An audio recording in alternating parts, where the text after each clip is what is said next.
if you are at the mercy of situations, you're at the mercy of things going exactly the way you planned them and the way they are supposed to go. And if they don't, you get upset.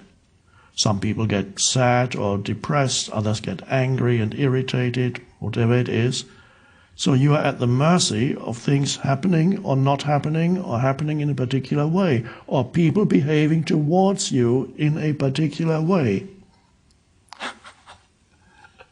So you're always at the mercy of stuff happening or not happening. And if you are more deeply connected with the presence, that is the source of satisfaction in your life. Every other source of satisfaction is kind of fake, pseudo, not the real thing. Presence, that arising presence, is the source of satisfaction. The primary source of satisfaction in your life. Yes, there are secondary sources of satisfaction, of course. An apple pie. You have a nice swim, feels good. You go for a hike. You have sex. You have a drink. You even achieve something. You learn to master a certain skill. And then as you practice, it's satisfying, and then you achieve it, it's satisfying. These are all secondary satisfactions in your life, and there's nothing wrong with that, of course.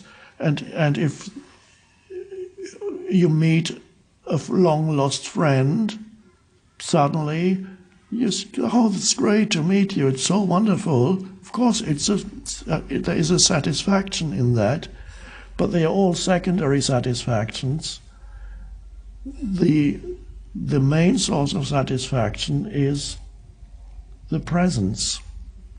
And even all those things that are secondary satisfaction, many of them are, because for a moment, they bring you into presence. For example, if you're climbing a mountain, or you're hiking, or you're walking on the beach, or you're swimming, certain activities take you out of your mind and can bring you into presence while they last. And you feel so good. And you think it's caused by the activity, but it's caused by the fact that all the habitual torturous thinking subsided, and you're suddenly completely there. That was so good, that swim, that hike, that whatever it was so good. Okay, why? Well, it was good because, were you thinking? No. Were you thinking about yesterday or tomorrow, or your problems, or your difficult life, or difficult people in your life? No. Okay, you were completely present.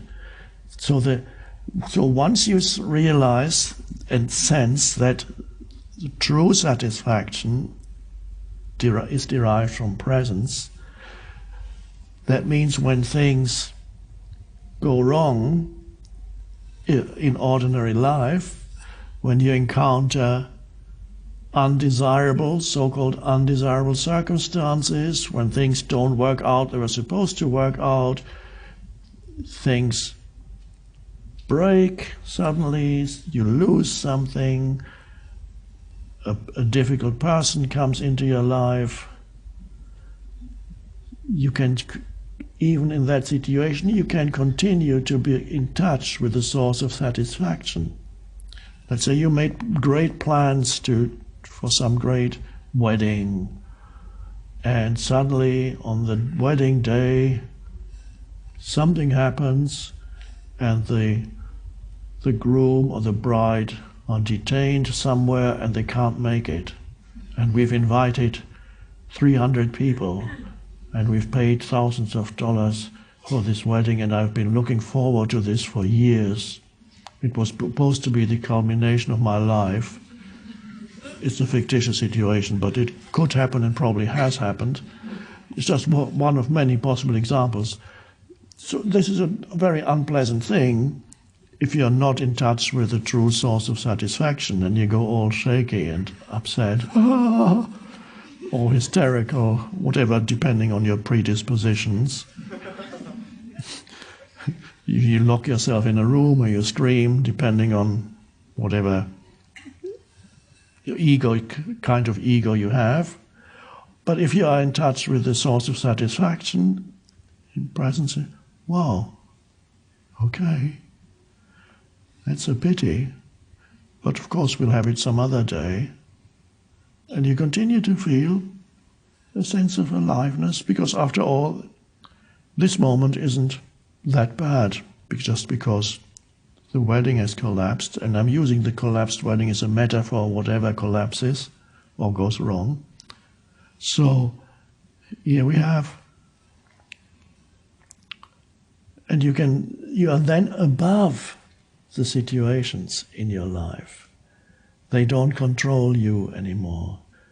And I wouldn't go so far as to say that you control them. To some extent, of course, you can manifest certain good things, but you're never totally in control of externals. There are many other factors. So, and you don't need to be totally in control of externals. So, the question always arises, are you above the situation or are you below the situation? Are you at the mercy of situations and people, or are you free of dependency on how other people behave towards you, or how certain situations evolve or happen, or dependent on whether something happens or does not happen? Shortly after this shift in consciousness, I had saved some money to visit my dad in Spain, and because his wife was extremely challenging, it was agreed that I would stay in a small hotel. I was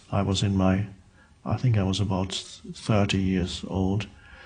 So I was looking forward, of course, to I lived in England, going to sunny southern Spain, spending 10 days there, and my dad booked for me a place. He didn't have any money at that time. Well, he had some money, but I think not enough to book a great room for me.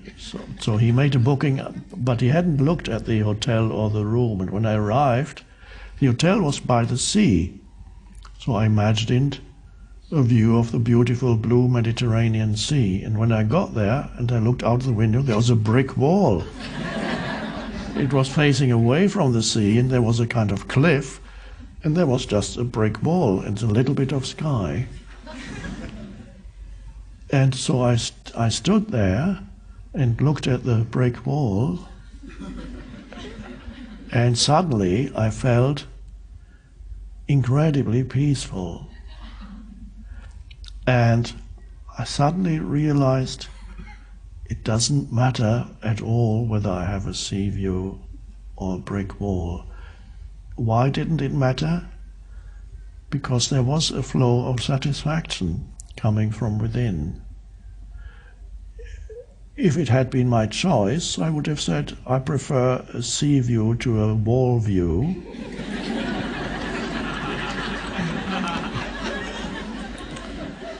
But I didn't have a choice.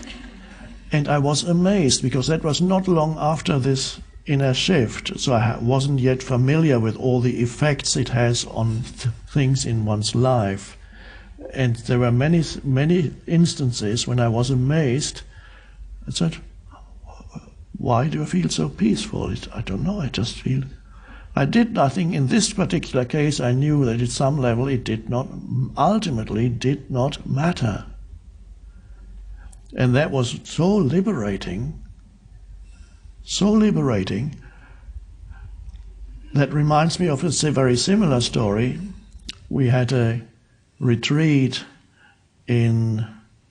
probably in Oregon many years ago, And one of the participants, who was also a friend of ours, had just started to unpack things in her room, the retreat room, when a woman burst into her room without knocking, in tears and sounding hysterical, and she said, "This was supposed to be my room."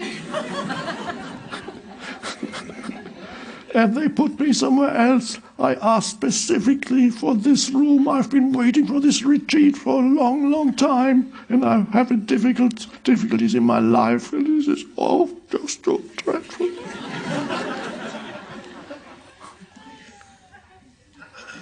And our friend, without even giving it a single thought, said, "You can have it. I'll move into yours." And the woman's, "Really? No. Do you mean that? Oh my God, oh wonderful, thank you so much. I'm so happy."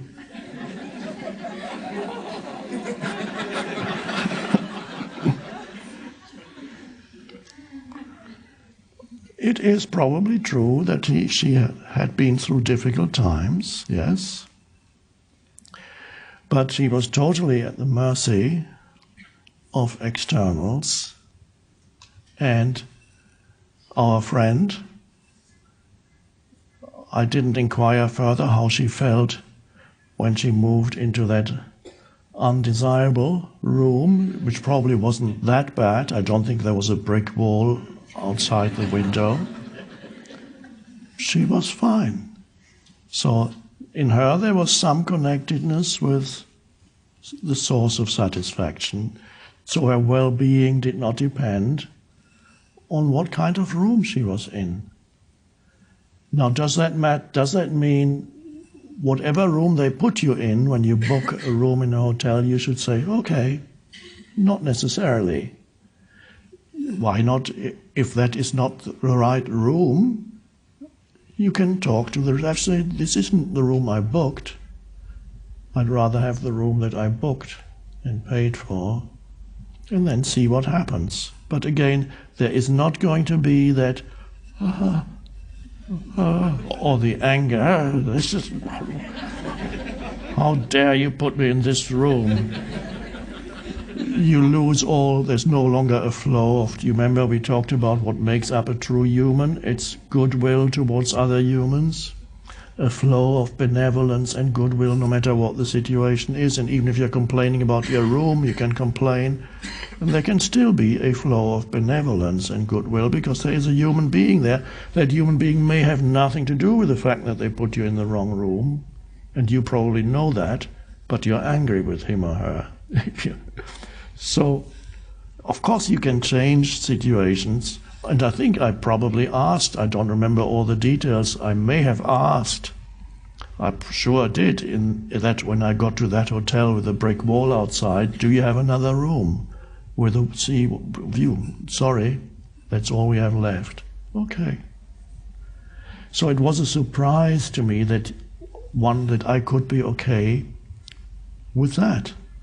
And I don't know how this woman from the retreat, whether she benefited from the retreat, and whether by now, I haven't seen her in a long time, I wish her well, and I do hope that by now she has found the source of true satisfaction within herself, so that the wrong room does not create an enormous amount of suffering. If a wrong room creates an enormous amount of suffering, how much suffering when something really goes wrong?